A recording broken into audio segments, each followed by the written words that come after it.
मेरी बेटी ने मुझे अपने घर पर अपने मदद के लिए बुलाया था। जैसे ही मैं उसके घर पहुंची, दामाद ने मेरी स्वागत सत्कार शुरू कर दिया। एक बार तो आधी रात को दामाद अचानक मेरे कमरे में आया।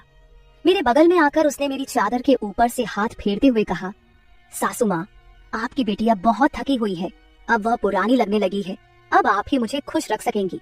दामाद ने मुझे सांस लेने का भी समय नहीं दिया। वह रात से लेकर सुबह के 3 बजे तक लगातार। नमस्ते दोस्तों, आज की इस कहानी में आपका स्वागत है। मेरा नाम राधिका है और आज मैं आपको अपना और अपनी बेटी की कहानी सुनाने जा रही हूँ, तो दिल को थाम कर सुनिएगा। मेरी बेटी को उसके ऑफिस के काम से घर के कामों के लिए समय नहीं मिल रहा था। एक दिन उसका मुझे फोन आया और उसने कहा, माँ, मुझे घर के कामों में आपकी बहुत जरूरत है, कुछ दिन मेरे पास आओगी क्या? बेटी की चिंता में मैं तुरंत उसके घर चली गई। मुझे देखते ही बेटी से ज्यादा दामाद खुश हो गए। वे मेरी इतनी सेवा सत्कार क्यों कर रहे थे, ये मुझे समझ नहीं आ रहा था। लेकिन दामाद अचानक से बदल गए थे। मुझे देखते ही मेरी बेटी ने मुझे गले लगाया। उसके पीछे दामाद ने भी मुझे गले लगाया। इससे पहले उन्होंने कभी मुझे इस तरह से गले नहीं लगाया था। अचानक उनमें इतना बदलाव कैसे आ गया, ये मेरी समझ में नहीं आया। जब दामाद ने मुझे गले लगाया तो मुझे बहुत शर्म महसूस हुई। मेरी बेटी सरिता ने अपने पति के इस व्यवहार पर ध्यान भी नहीं दिया। जैसे ही मैं बेटी के घर पहुंची, उसने मुझसे कहा कि वह मेरे हाथों से बनी उसकी पसंदीदा सब्जी खाना चाहती है। आते ही मैं फ्रेश होकर बेटी की किचन में चली गई। उस रात दामाद और बेटी दोनों बड़े चाव से खाना खा रहे थे। खाना खत्म होते ही सरिता बोली, माँ, आज आपके हाथ का खाना खाकर बहुत अच्छा लगा। उसके कहने पर दामाद ने भी हामी भरते हुए कहा, मुझे तो ऐसा लग रहा है जैसे बहुत दिनों बाद पेट भरकर खाया हो। दामाद ने मेरी तारीफ किया तो सरिता ने अपने पति को गुस्से से देखना शुरू कर दिया। वह बोली, सुमित, मेरी माँ के सामने मेरी बुराई मत करो। तुम ऐसा बोल रहे हो जैसे मैं रोज खाना बनाती ही नहीं हूँ। क्या तुम रोज बाहर मेस में खाते हो? उन दोनों के बीच तू मैं शुरू हो गई। तब मैंने दोनों को शांत करते हुए कहा, सरिता, छोटी छोटी बातों को बड़ा मत बनाओ। दामाद तो बस मजाक में तुम्हारे सामने मेरी तारीफ कर रहे होंगे। वैसे भी रोज तो मैं यहाँ नहीं रहती, तुम ही अपने पति का ख्याल रखती हो। शायद वे सिर्फ हंसी मजाक कर रहे हो। मैंने अपनी बेटी से यह कहा क्योंकि मैं दामाद को कुछ कह नहीं सकती थी। खाना खत्म होते ही सरिता हाथ धोकर अपने कमरे में चली गई। मैं डाइनिंग हॉल साफ करने लगी। मेरी मदद के लिए दामाद थे। वे बोले, सरिता को तो कोई परवाह ही नहीं है। माँ, इतने दिनों बाद आप घर आई, फिर भी वह पहले ही दिन से आपके ऊपर सारा काम छोड़कर मोबाइल लेकर कमरे में चली गई। यही तो रोज का हाल है। दामाद की बात से सहमत होकर मैंने डाइनिंग टेबल से बर्तन उठाए। तभी दामाद भी मेरी मदद के लिए किचन में आ गए। किचन से जाते वक्त दामाद ने अचानक मेरे हाथ पकड़ लिए। फिर दामाद जी बोले, सासू माँ, सच में आपके हाथों में जादू है। आपके हाथ का खाना खाकर मन बहुत प्रसन्न हो गया। आगे भी मुझे आपके इस तरह के अलग अलग रूप देखने को मिलेंगे। मेरा ना कोई साला है और ना कोई साली। मेरे ससुराल में तो आप ही एक हैं। अब चाहे साला, साली और बहनों की हंसी मजाक हो या सासू माँ की देखभाल, ये सभी रिश्ते आपको ही निभाने हैं। अब मैं आपको यहाँ से जल्दी जाने नहीं दूंगा। मुझे दामाद का प्यार समझ में आया, लेकिन इसके पीछे उनका क्या मकसद था, इस पर मैंने ज्यादा गहराई से सोचा नहीं था। इसी तरह कुछ दिन और बीत गए। मुझे बेटी के घर आए कुछ ही दिन हुए थे। तभी मैंने महसूस किया कि उन दोनों पति पत्नी के बीच कुछ ठीक नहीं था। लगातार 3 दिन से मुझे रात को उनकी बड़बड़ाहट और दामाद की आवाज उनके कमरे से सुनाई दे रही थी। वह बात प्रेम की तो बिल्कुल नहीं थी।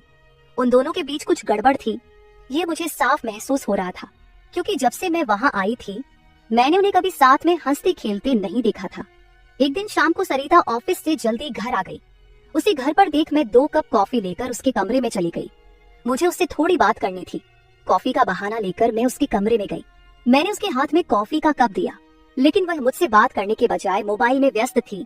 तब मैंने उसका मोबाइल खींचते हुए बोली, सरिता, क्या मुझे यहाँ बुलाने का मकसद यही है कि मैं तुझे मोबाइल खेलते हुए देखूं?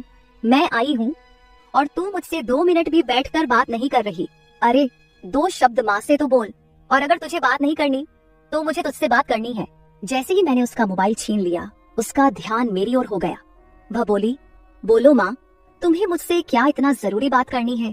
तब मैंने उससे कहा, सरिता, तू खुद को इतनी कूल दिखाती है, क्या सच में तू वैसी ही है? क्या सच में तुम्हारे घर का माहौल इतना कूल है? मेरी बातों पर सरिता के चेहरे पर एक सवालिया निशान उभर आया। वह बोली, माँ, तुम क्या बोल रही हो? मुझे तो कुछ समझ में नहीं आ रहा। जो बोलना है सीधे बोलो। अब तुम टीचर नहीं हो और ना मैं तुम्हारी स्टूडेंट, जो तुम मुझसे इतने सख्ती से बात कर रही हो।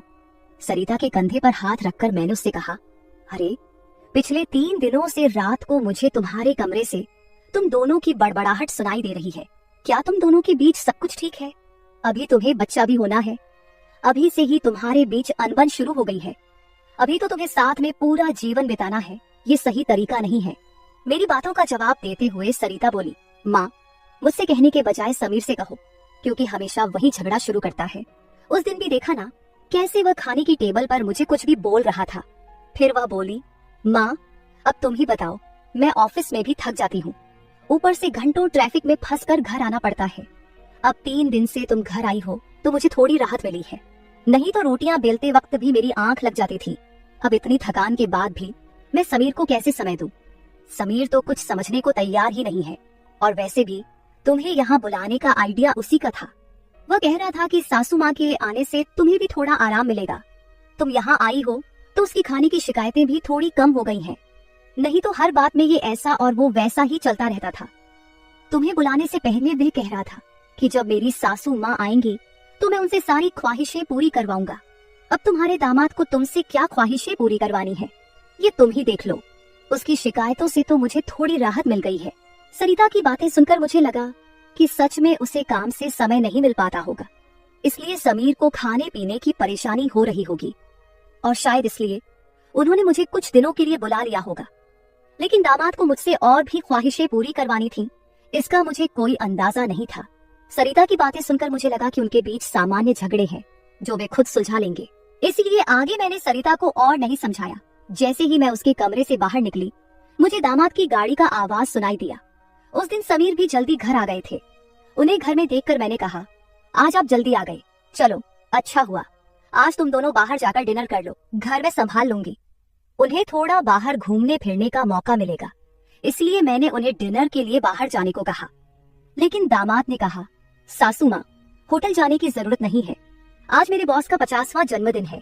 बॉस ने जन्मदिन के मौके पर एक 5 स्टार होटल में पार्टी रखी है और हमें खास तौर पर उस पार्टी में बुलाया गया है। समीर की बात सुनकर मैंने कहा, अरे वाह, तो फिर तुम दोनों जल्दी से अच्छे से तैयार हो जाओ और साथ में पार्टी में जाओ। तब दामाद जी बोले, सासू माँ, हम दोनों अकेले नहीं जाएंगे। बॉस ने पूरे परिवार को बुलाया है और आप भी हमारे परिवार हैं, इसलिए आप भी हमारे साथ चलो। तब सरिता भी मुझसे जिद करने लगी। उसने कहा, माँ, घर पर तुम अकेले बैठी क्या करोगी? तुम भी हमारे साथ चलो, तुम्हें भी अच्छा लगेगा। एक तो जब से तुम यहाँ आई हो, मैं तुम्हें कहीं बाहर घुमाने भी नहीं ले जा पाई। मैं छुट्टी लूंगी तो लूंगी, पर अभी तो तुम हमारे साथ बाहर चलो, कम से कम तुम्हारा भी मन थोड़ा हल्का हो जाएगा। उन दोनों का इतना जोर बढ़ गया कि मुझे भी उनके साथ जाने के लिए तैयार होना पड़ा। मैं हमेशा कहीं भी जाती थी तो अपने साथ 1-2 पार्टी वियर कपड़े रखती थी। इस बार भी मैंने पिंक रंग की नेट वाली साड़ी साथ रखी थी। मैंने वही साड़ी पहनकर अच्छे से तैयार होकर कमरे से बाहर आई। जैसे ही मैं बाहर आई, दामाद मुझे लगातार देखने लगे। वो मुझे ऊपर से नीचे तक नजर फेरने लगे। उन्होंने कहा, आज आपको सासू माँ कहने में मुझे शर्म आ रही है, क्योंकि आप किसी भी तरह से उम्रदराज नहीं लग रही हैं। आज तो आप किसी हीरोइन से कम नहीं लग रही हैं।